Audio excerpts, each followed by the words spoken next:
Assalamualaikum warahmatullahi wabarakatuh.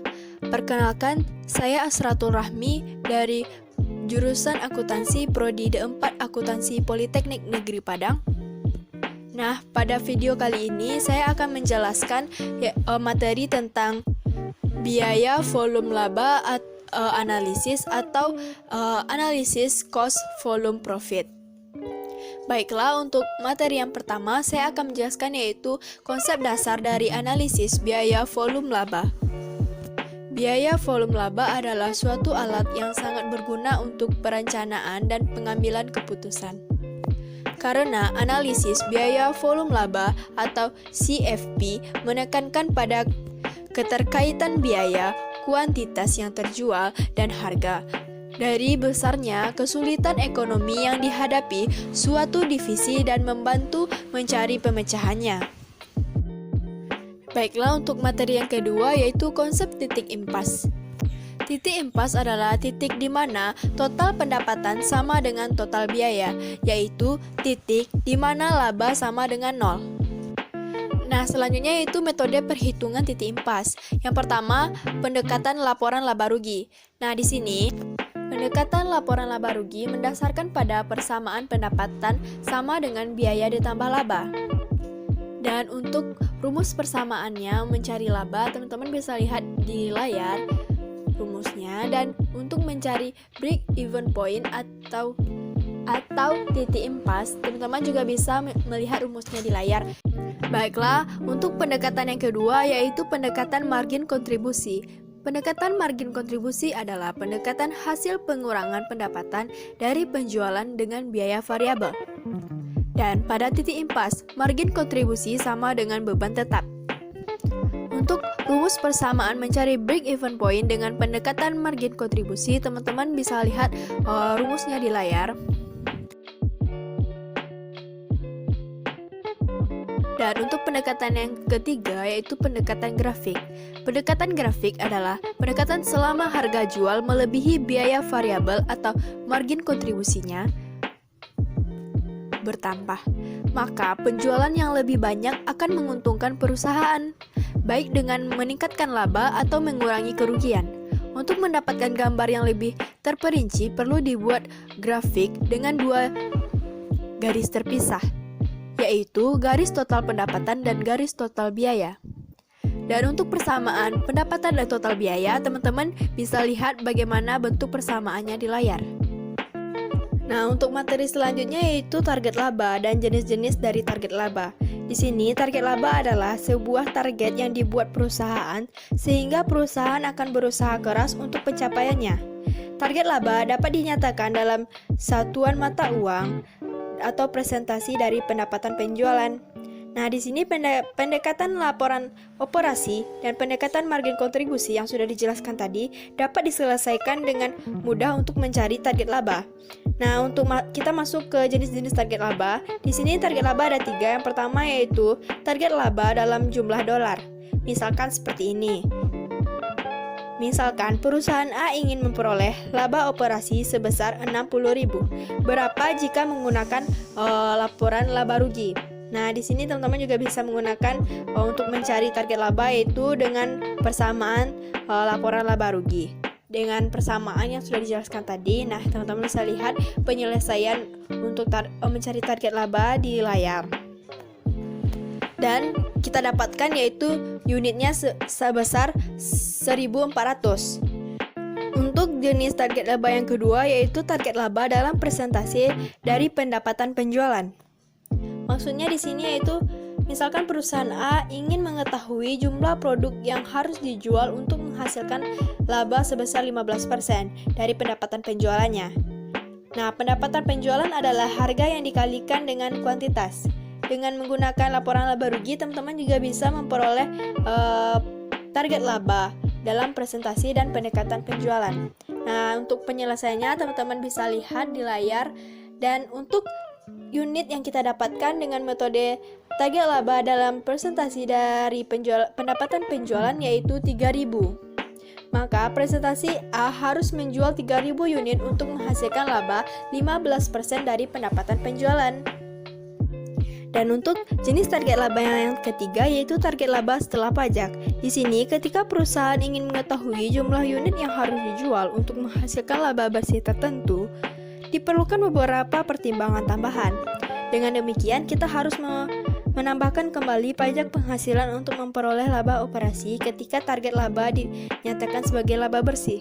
Nah, untuk penyelesaiannya, misalkan perusahaan A ingin memperoleh laba bersih sebesar Rp40.750 dan tarif pajak adalah 35%.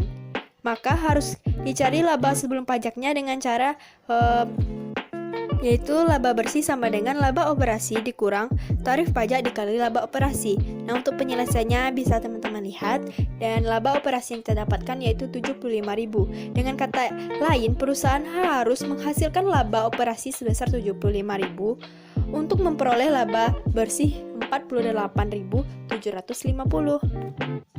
Nah, materi yang keempat yaitu grafik hubungan biaya volume laba.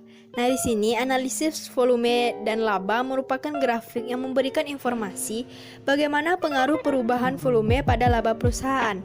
Analisis ini disusun dengan membuat garis laba atau rugi dari garis volume penjualan. Jadi, garis laba atau rugi digambarkan dengan menarik garis vertikal, sedangkan volume digambarkan dengan garis horizontal. Garis horizontal akan memotong garis vertikal pada laba sama dengan 0 atau saat break even point. Nah, untuk contoh penyelesaian masalah dalam materi ini yaitu misalkan sebuah perusahaan mempunyai data biaya dan harga jual sebagai berikut. Nah, di sini yang diketahuinya teman-teman bisa lihat. Nah, kita dapatkan break even point-nya yaitu 2 juta rupiah.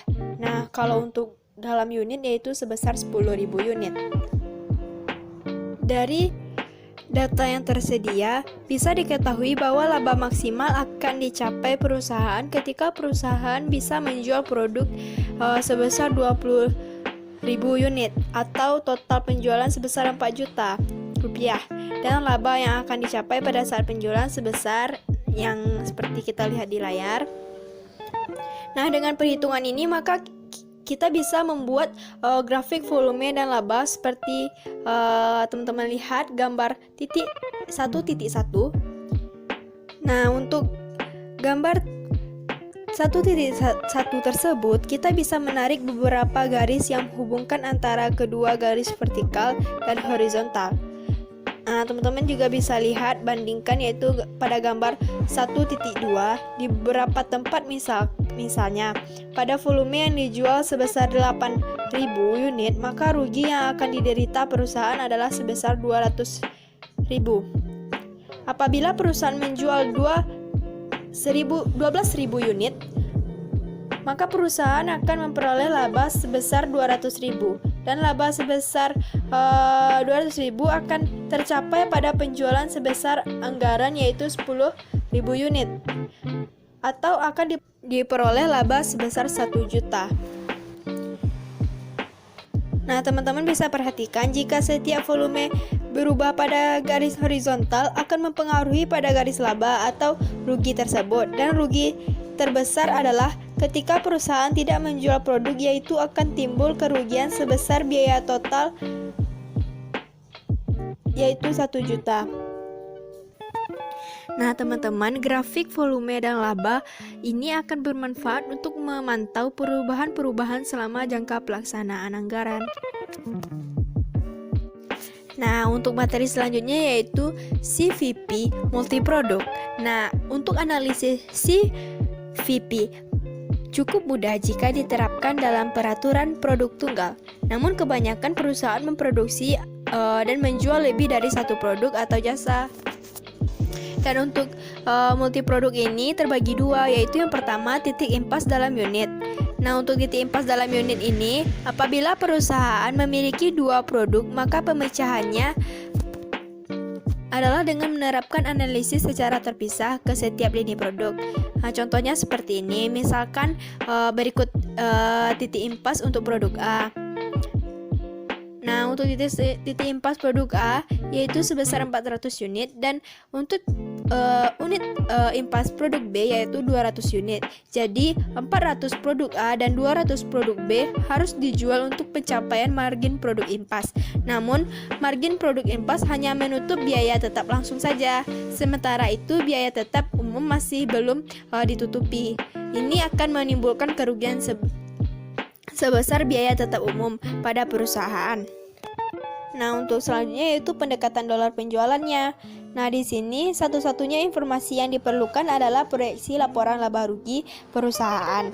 Untuk teman-teman bisa lebih paham, di sini sudah ada di layar apa saja laporan yang tersedia untuk laporan laba rugi perusahaan secara keseluruhan.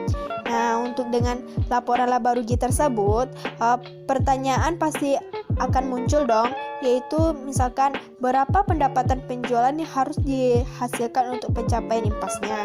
Nah, untuk menjawabnya, teman-teman bisa bagi total biaya dengan rasio margin kontribusinya. Untuk total biaya tetapnya kan sudah diketahui yaitu 96.250. Nah, untuk mencari rasio margin kontribusinya yaitu margin kontribusi dibagi dengan penjualan. Nah, dapat penjualan impasnya dengan rumus yaitu penjualan impas sama dengan biaya tetap dibagi rasio margin kontribusi dan mendapatkan hasil yaitu penjualan impas sama dengan 431.228. Nah, teman-teman, sekarang kita masuk ke materi yang keenam yaitu analisis sensitivitas perubahan variabel pada CVP. Nah, di sini analisis sensitivitas adalah merupakan analisis yang dilakukan untuk mengetahui akibat dari perubahan parameter-parameter produksi terhadap perubahan kinerja sistem produksi dalam menghasilkan keuntungan. Tujuan dari analisis sensitivitas ada yang pertama untuk analisis kelayakan suatu usaha ataupun bisnis. Perhitungan umumnya didasarkan pada proyeksi-proyeksi yang mengandung ketidakpastian. Nah, yang kedua yaitu analisis pasca kriteria investasi. Nah, yang ini digunakan untuk melihat apa yang akan terjadi dengan kondisi ekonomi. Nah, untuk selanjutnya yaitu bisnis sensitivitas ini terjadi akibat beberapa hal. Yang pertama, harga, dan yang kedua, keterlambatan pelaksanaan. Terus kenaikan biaya juga mempengaruhinya, dan yang keempat yaitu ketidaktepatan dan perkiraan hasil dari produksi. Nah, untuk materi yang terakhir yaitu risiko dan ketidakpastian. Nah, risiko dan ketidakpastian adalah bagian dari pengambilan keputusan bisnis dan bagaimana hal itu harus ditangani. Secara formal, risiko berbeda dengan ketidakpastian. Distribusi profitabilitas variabel pada risiko dapat diketahui, sedangkan ketidakpastian tidak dapat diketahui. Nah, bagaimana cara manajer menghadapi risiko dan ketidakpastian? Yang pertama yaitu manajemen harus menyadari sifat ketidakpastian dari harga, biaya, dan kuantitas di masa depan. Dan yang kedua, manajer bergerak dari pertimbangan titik impas ke pertimbangan kisaran titik impas. Nah, konsep yang dapat dipertimbangkan yang akan bermanfaat bagi manajer adalah sebagai berikut. Yang pertama, margin pengaman. Nah, untuk margin pengaman yaitu unit yang terjual atau yang diharapkan terjual atau pendapatan yang dihasilkan atau yang diharapkan untuk dihasilkan yang melebihi volume impas. Margin pengaman dapat dipandang sebagai ukuran kasar dari risiko. Apabila margin pengaman perusahaan adalah besar atas penjualan tertentu yang diharapkan, maka di tahun depan risiko menderita kerugian jika penjualan menurun lebih kecil daripada margin pengamanan kecil. Untuk meningkatkan margin pengaman dan mengurangi risiko tinggi, manajer akan mempertimbangkan berbagai tindakan dengan cara meningkatkan penjualan atau mengurangi biaya. Dan untuk pertimbangannya yang kedua dengan pengungkit operasi. Pengungkit operasi adalah penggunaan biaya tetap untuk menciptakan perubahan presentasi laba yang lebih tinggi ketika aktivitas penjualan berubah. Semakin besar tingkat pengungkit operasi, semakin banyak perubahan dalam aktivitas penjualan yang akan dipengaruhi oleh laba. Nah, untuk persamaan atau rumus tingkat pengungkit operasi yaitu margin kontribusi per laba. Nah, untuk contoh soal biar teman-teman lebih jelas, yaitu teman-teman bisa lihat informasi yang diketahui di layar. Nah, di sini maka kita bisa mencari tingkat pengukir operasinya, yaitu pertama untuk mencari tingkat pengukir operasi produk A yaitu 500.000 dibagi 125.000 atau margin kontribusi dibagi dengan laba operasi sama dengan 4. Nah, tingkat pengukir operasi untuk produk A adalah 4, sedangkan tingkat pengukir operasi produk B yaitu 200.000 dibagi dengan 100.000, maka untuk tingkat pengukir operasi B adalah 2. Baiklah, sekian penyampaian materi dari saya. Semoga video ini dapat bermanfaat bagi teman-teman dan bagi yang menonton video ini. Jika ada kesalahan penulisan dan penyampaian materi, saya mohon maaf karena kesempurnaan hanya milik Allah Subhanahu wa taala. Assalamualaikum warahmatullahi wabarakatuh.